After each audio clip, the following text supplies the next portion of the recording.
years later, and it's my son who's in danger.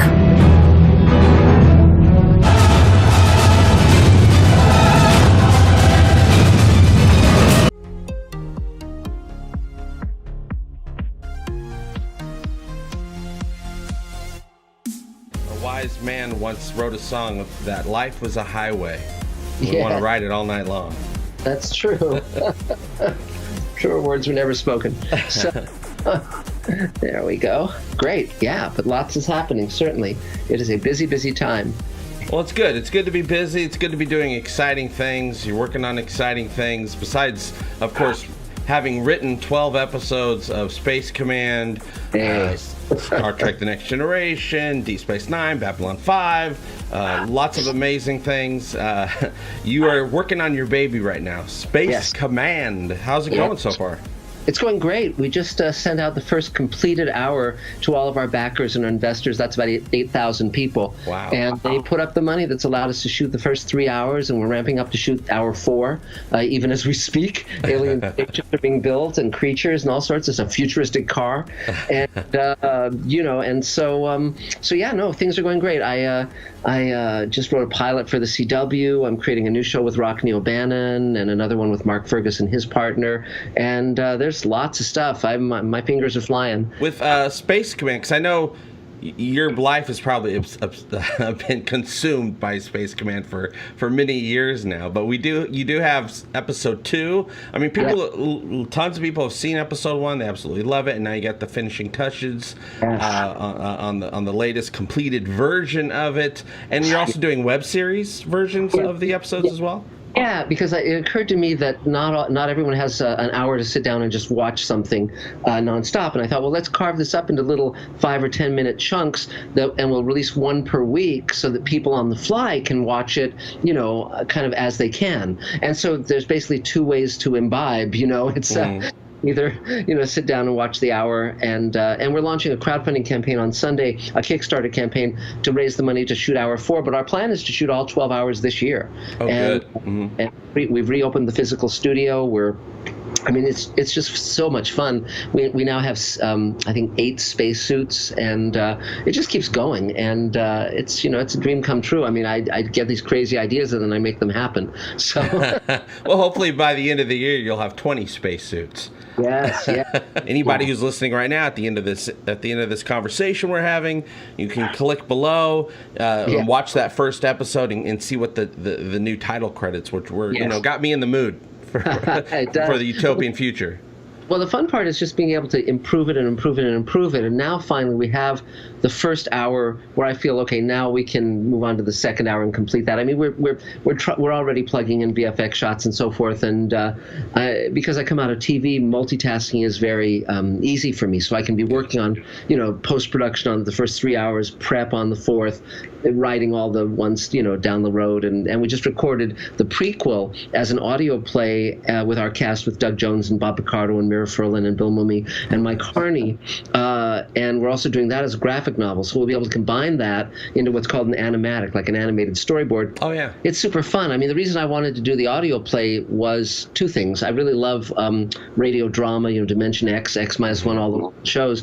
But also I wanted to do a story that established our characters 30 years earlier, so we see where they've come from. And that, and because I didn't have $160 million like Scorsese to youthify my actors, I thought radio would really serve for that purpose, and it did. It's terrific. So we're in post-production on that now too. It was great to get everyone around a table, and of course, on my YouTube channel, Mr. Sci-Fi, people can actually go on and see video of us recording that radio play, or hear me talking about Picard, or any of the things I do. It's so funny because with TV, for the last several decades, I've had a very different experience of television than most people, which is when I watch most TV shows, I know the people who are making them, both the people who are acting in them and the people who are writing them. Mm-hmm. And and producing and sometimes even directing. And so as a result, it's almost like going to my clubhouse and seeing what the other members of the club are doing. Most of your adult life has been spent writing sci-fi, entertainment, working in the genre, and meeting these people and these friendships and relationships. So Space Command is is chock full of representations of those relationships that you've made over the years. There's just so many amazing actors, like you said, Robert Picardo, Doug Jones. It goes. Let's go. Oh, you're gonna have Nichelle Nichols coming up in an episode soon. Yeah, I met her when I was 10, and Armin Shimmerman's coming down the pike, and on and on and on. I mean, Ethan Phillips, and you name it. I mean, everyone I want to work with, they're all saying yes. And we just actually had lunch with Barbara Bain, and she's going to be coming along from Space 1999 and Mission Impossible, and so it's just it's quite wonderful. You have all these wonderful fans that are just so excited for sci-fi, and they've allowed this production to keep going and keep working towards the ultimate goal of having 12 episodes, a full series. But of course, they've absorbed the first episode, right? They've absorbed it in various ways, different versions of it. The latest version is just absolutely lovely. What are you excited for them to see in the second episode? Well, it's super fun. I mean, because the thing that's very different from how TV works now, from how it worked when I was coming up in the industry, is that now it's collaborative. So I really love the fact that my audience can watch it as it evolves and see, here's a visual effect shot, and then all of a sudden there's an even more polished one, or suddenly there's extras in the background in a sequence where there wasn't before, and also it's just little subtle tweaks and touches. So. Obviously, for those who are watching the web series, we'll be coming out with one of those webisodes per week, and they'll be able to see Mira Furlan and Bill Mumy and Bruce Boxleitner and all the people we just mentioned. For those who are going to be watching the full season of Space Command, the 12 hours that we're going to be rolling out, they'll get to see James Hong. They'll get to see, all these wonderful actors. James Hong was in Blade Runner and Big Trouble in Little China, of course, and they'll get to see just tons of wonderful actors. And the story goes. It starts in our solar system, but then it leaps to the stars. And First Contact, we've got different kinds of alien species that are not human at all. We're building 2 8-foot tall creatures right now. And so it's going to be the kind of show I want to see. And it's not cynical. It's not dark. There's only, me and Elaine writing it, basically, and I'm sort of the lead sled dog on that, so that it's basically got a point of view that actually, like with Babylon 5, it pays off. It knows where it's going, as opposed to some of these shows you watch now where there's this push-pull on the writing staff where it's like, well, okay, 2 steps forward, 1 step back. And we don't have that problem. So it's really, really fun. And now that we have our studio open again, we can, just pull things together.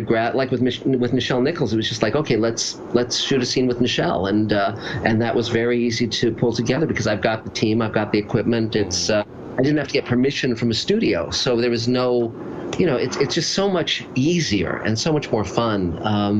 And we all love it that way. It's, my actors love it too, because they don't have someone looking over their shoulder. Everyone loves doing this, and we're doing it because we love it. We're not doing it to make a buck. We're not doing it to fulfill a corporate agenda in terms of profit potential. I think some of the problems with Star Trek and Star Wars lately is that they're part of these big conglomerates. It's probably with all the franchises, it's a problem with it. I mean, you got to have those things, of course. They've always been there, but I think it's probably with, a lot of productions, it's probably, people are trying to be creative, but then you got the suits come in and they want to have a meeting and they want to pass memos, and there seems to be a disconnect there. Yeah, it can very easily gum up the works, and so I vastly prefer the way we're doing things with Space Command. And and I'm also doing the Showrunners Network, where I'm creating 6 new series beyond that this year. We'll be shooting 6 pilots, and that's where I'm creating shows with Rock Neil Bannon, who created Farscape and Alien Nation and Sequest and Defiance, and he's now executive producer on Evil. And Mark Ferguson, Hawk Ostby wrote Children of Men and the Iron Man movie, and they also created and are running The Expanse with Naren Shankar. And so it's going to be 6 shows co-created between me and these friends of mine who've created the top science fiction shows of the last 30 years. And so Michael Nankin's going to be aboard. He's a great director from Battlestar Galactica and a great showrunner from Defiance, and so forth. It's going to be cool, and so we'll be announcing more as we go. But I'm writing the first pilot right now. Rock and I have laid out the first season of our new show called Sweet Haven, and the idea is we'll go to our audience, finance all 6 pilots into production, shoot them all this year, and then take it out as a slate of 6 shows to the buyers, to the VOD platforms. And no one's done this before, and that's part of what makes it fun. But the casts are going to be astonishing, and all genre they're all going to be genre shows, all science fiction, fantasy, and horror. So Space Command is a part of that grand megalomaniacal design of long term.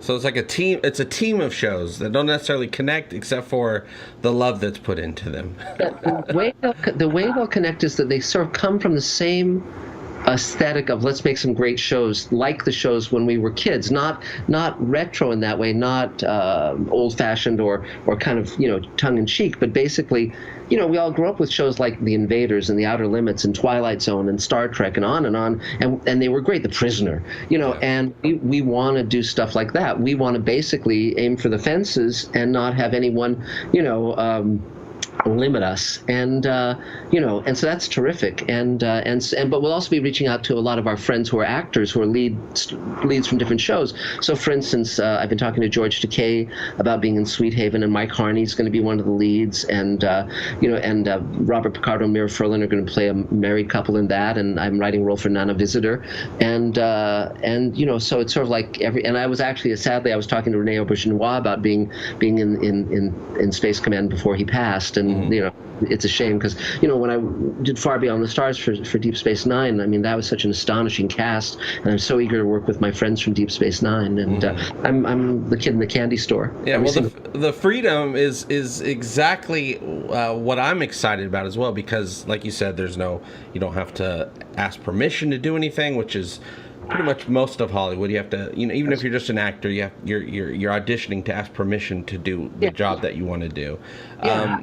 But Space Command, one thing that's really exciting about it to me, and I didn't realize this until after I watched the first episode, and you had a little sneak peek of what's to come, is it's not necessarily a sci-fi series as much as it is a saga. All within these 12 episodes. I mean, you're doing the radio, the radio drama, which is a 30-year prior prequel. That's right. You got the show that starts off in the present, the future. Present that we started off in, but then in the sneak peek you find out you're going years and years in the future, different generations. You're not de-aging people, you're aging people. No, that's right. Well, the fun part is that Space Command covers 150 years in the lives of 4 families, and so we get to see their children, their grandchildren, their great-grandchildren. We jump back and forth between generations, and so Armin Shimmerman, for instance, is playing the grandson of Robert Picardo. Extremely amusing, and probably amusing to the both of those gentlemen as well. Much so, yes. And but again, it's sort of like I play around with the whole notion of the ripple effect between generations, and it's basically how this action affects the children, the grandchildren, and so forth, for the good and for the ill. And people, sometimes you make the right choice, but it still is going to have ramifications. And so that's really, I just love working on this, and my actors do too. Everyone does. It's just thrilling. And we can also and we can also have the evolution of the ships from fusion drive, slower than light drive in our solar system, to where they invent a prototype faster than light drive that's extremely dangerous, and then it more refined, and so that's fun too. And then you can start going to other systems, and so it's I'm having a great time. I no complaints, and when I talk with my team, it's basically let's do stuff we haven't seen, both in terms of the visual dynamic. My degree is in painting, sculpture, and graphic arts. I graduated from UCLA, so I love working with visual artists, and like Ian McCaig, who designed Darth Maul and Queen Amidala, and He's worked on the Avengers and you name it, Guardians of the Galaxy. I mean, he's our lead character designer, so I basically just say to him, okay, here's what I have in mind, and then I let him exercise free reign because he's a genius, and then I'm thrilled with what he comes up with. So he's designing the look of one of our characters right now. So we have two what we call viewpoint characters, two characters who are around for the entire 150 years. So Doug Jones's character is a synthetic human, so he ages, he doesn't really age, and so he's there for the whole story, the whole sweep of the story. And then Mira Furlan is a genetically altered human who she was going to die of Huntington's chorea, which is the disease that killed Woody Guthrie, and she was given experimental treatment which cured her, but it also made her age very slowly and make her very hard to kill. And so she's another one of the viewpoint characters. And then other characters come and go, they age, some of them are put in cryo for various reasons, and and so you can see we can move the pieces around in really fun and interesting ways. Well, let's send people. Okay, what's the very next thing that's not Space Command that's Mr. Sci-Fi related you'd like to send people to, and then where would you like to send these Space Commanders? Right. Well, definitely subscribe to the Mr. Sci-Fi channel because that's where I always announce everything. I'm also on Facebook and Twitter as Marc Zicree. And then Sunday we launch our Kickstarter campaign. So again, if you want to see more Space Command or any of the projects I'm doing, money is the lubricant that makes it go. And that also helps you get it sooner than other people. It does, and we sell Space Command shares for $7,500 each, and people can contact me at marczicree@gmail.com, and they get a percentage of my royalties. But whatever works, I'm grateful. I mean, this is it takes a universe to make this go, and I'm really grateful to my fans. None of this would be possible without you or them. So I'm grateful to you, JP, for this conversation. Well, I'm grateful to have the conversation with you, to be in front of sci-fi greatness and having this wonderful conversation. And let history never forget the name Space Command. Yes, exactly.